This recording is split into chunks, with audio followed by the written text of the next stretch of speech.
Okay, back with day 31, part 2. Onward.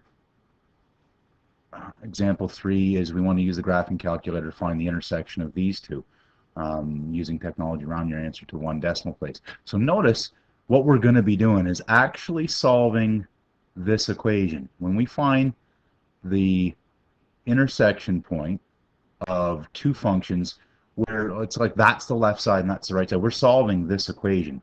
And what's neat here is these two can't be written as base as the same base, right? 0.2 and 3. We don't know how to solve this except for using technology. So this should be funsies. Well, we're going to use the same technique. I'll turn my calculator on if I can. Change the 0.2 to the exponent x. And x minus 3 bracket x minus 3 bracket 3 to the exponent x. And I think the last time I used the graphing calculator, I had wicked window settings. A fast way to sort of reset it, and it's not necessarily very good for solving these exponential equations, is just to use the zoom features. So zoom decimal is a very small screen, sort of between -4 and 4 and -3 and 3, that sort of thing. Zoom standard is -10 to 10, so I'm going to try that one. Hopefully I can see the crossing spot. There's one of the functions. That's that one, right? It's a decay function. Oh, and there's the growth function, and there's the intersection, so I should have some success finding the intersection using the calculator. First curve, second curve, and this is a pretty crappy guess, but I'm just going to press enter and see if the calculator can figure it out. And of course it does. X is about to one decimal place 1.8. X equals 1.8, and again you're going to draw the sketch, right? I'm going to cheat. You're going to draw the sketch. I'm going to cheat. And just do this. Okay, and I'm going to blow this up a little bit. And you should label your graphs, right? So this is the decay function. This is the growth function. And that's the intersection point. Nice. The next one, I think probably is a problem. Feels like a problem time. Yeah, problem time. The data in the table represents the population of Ferdville since 2010, and looks like people are fleeing Ferdville like it's a sinking ship. Rats fleeing a sinking ship, and as it would be if it were Ferdville, I guess. Develop an exponential function to model the data. So a couple of ways to think of this. We could think of this as just we think of exponential models in this form, right? Where A is the y-intercept stretch factor and B is the base. And we got to figure this out. Other models that you might be thinking of is, this sort of one where C is the initial amount to the exponent t, where 1 plus I makes it a growth model, and this could be P for population or A for amount, but they all kind of have this form where how much we're going up or down from 100% is the adjustment factor, right? So for instance, if we had a population that was going up by 7% a year, this would be 1.07, right? And we don't know the rate here, but I think we're going to be able to figure it out.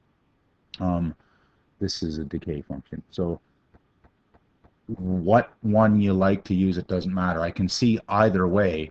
The initial value, the C or A, is going to be 24,000, right? So if I think of this as population, it's going to be 24,000 times the base, and the base is some sort of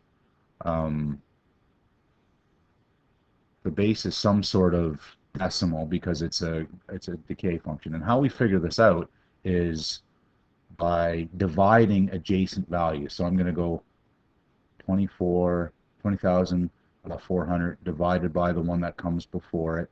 And if this is a common ratio, and it is, I set it up that way, then I know it's an exponential function. Rather, if this was going down by the same amount, it'd be linear. If the second differences were equal, like in grade 10, we'd know it would be a quadratic function. But if the ratios are the same,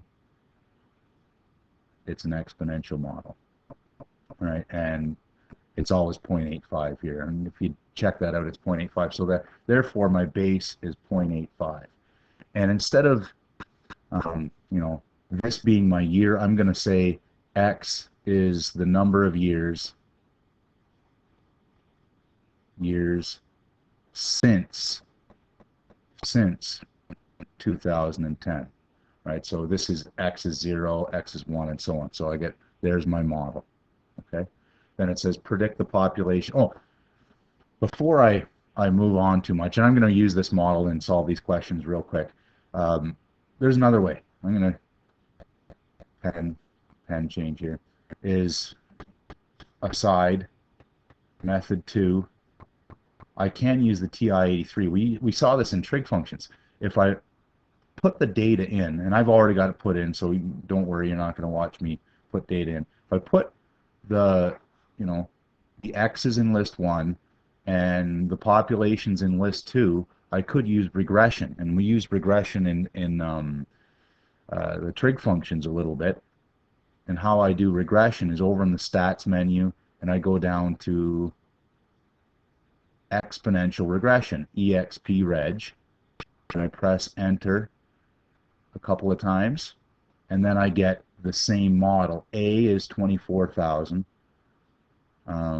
B is 0.85, and those show that it's a perfect relationship. So I'm going to say just over here, method 2, TI-83, X goes into list 1, Y goes into list 2, and then use expreg, and then it'll generate the function. And certainly if you do that method on your homework, I'd be okay with that.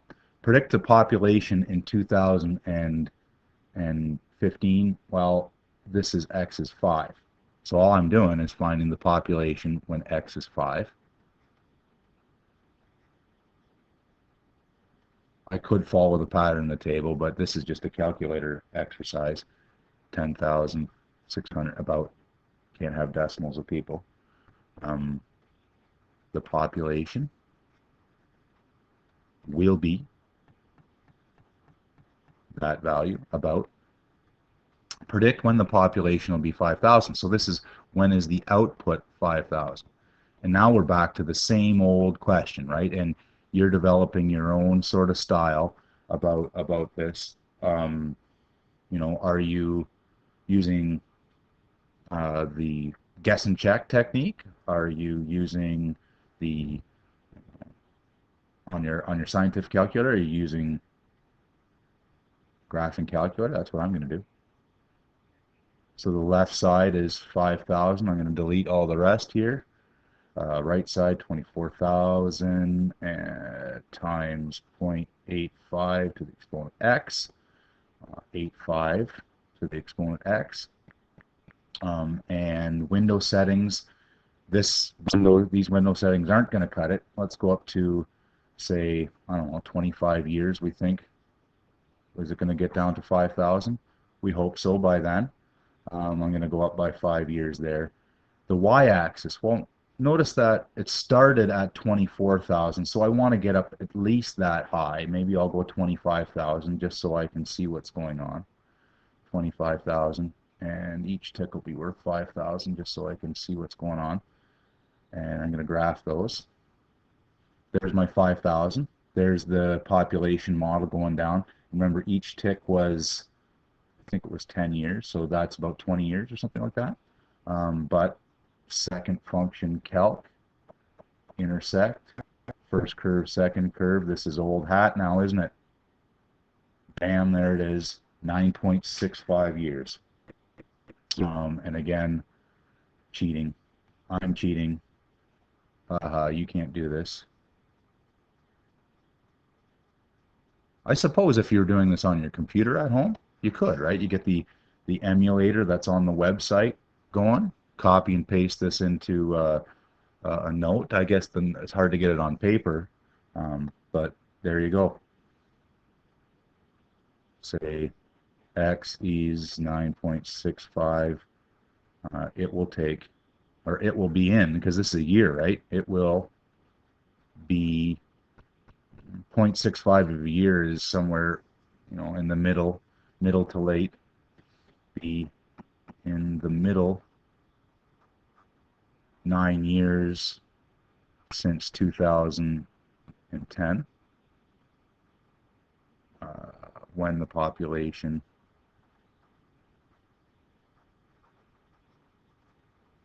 reaches 5,000.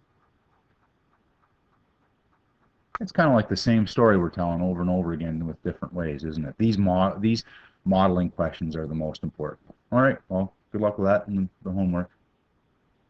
Signing off.